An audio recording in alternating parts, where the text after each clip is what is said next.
Le secteur des taxis au plus mal. Quel bilan pouvez-vous tirer après 3 semaines de confinement?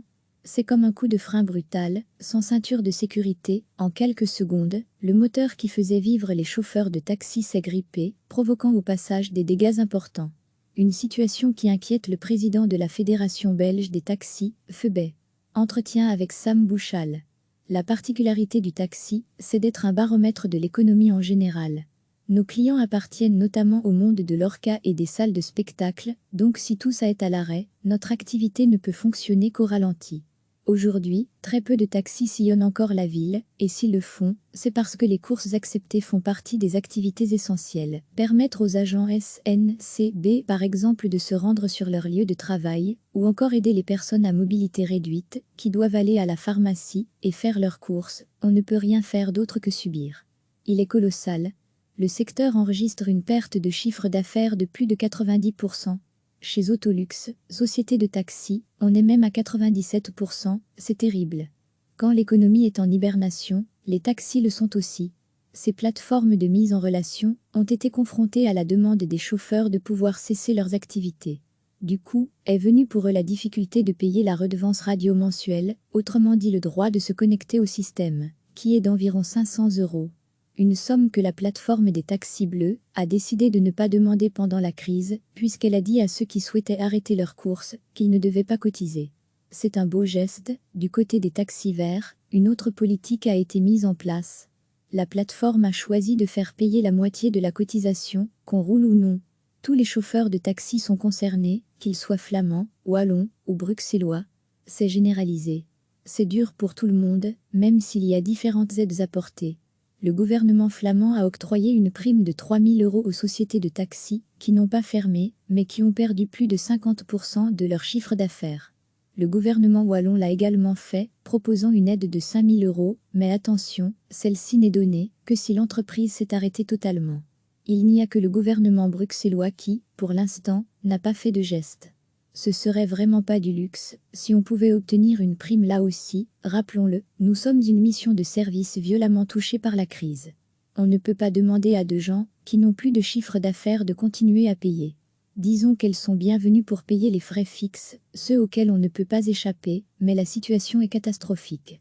J'ignore la trésorerie des sociétés, combien de temps elles peuvent tenir, j'imagine que ce sera maximum 2 mois. Après, ça va être difficile de faire face au loyer, au matériel. Si la crise doit durer plus longtemps, il faudra trouver des solutions pour geler tout ça. À partir du moment où l'économie est en hibernation, ce serait logique. Aujourd'hui, le temps est comme suspendu, on est face à l'inconnu, on ne sait pas où on va. Il faut donc cesser tous les frais, surtout si on veut retrouver un service en état de fonctionner après la crise, prêt à redémarrer. Recevez chaque matin l'essentiel de l'actualité. C'est comme un coup de frein brutal, sans ceinture de sécurité, en quelques secondes, le moteur qui faisait vivre les chauffeurs de taxi s'est grippé, provoquant au passage des dégâts importants. Une situation qui inquiète le président de la Fédération belge des taxis, FEBE. Entretien avec Sam Bouchal. Quel bilan pouvez-vous tirer après 3 semaines de confinement? La particularité du taxi, c'est d'être un baromètre de l'économie en général. Nos clients appartiennent notamment au monde de l'orca et des salles de spectacle, donc si tout ça est à l'arrêt, notre activité ne peut fonctionner qu'au ralenti. Aujourd'hui, très peu de taxis sillonnent encore la ville, et s'ils le font, c'est parce que les courses acceptées font partie des activités essentielles. Permettre aux agents SNCB par exemple de se rendre sur leur lieu de travail, ou encore aider les personnes à mobilité réduite, qui doivent aller à la pharmacie et faire leurs courses. Le manque à gagner est donc important, on ne peut rien faire d'autre que subir. Il est colossal.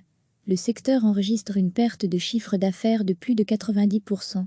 Chez Autolux, société de taxi, on est même à 97%, c'est terrible. Quand l'économie est en hibernation, les taxis le sont aussi. Y a-t-il des aides mises en place, notamment chez les taxis bleus et verts?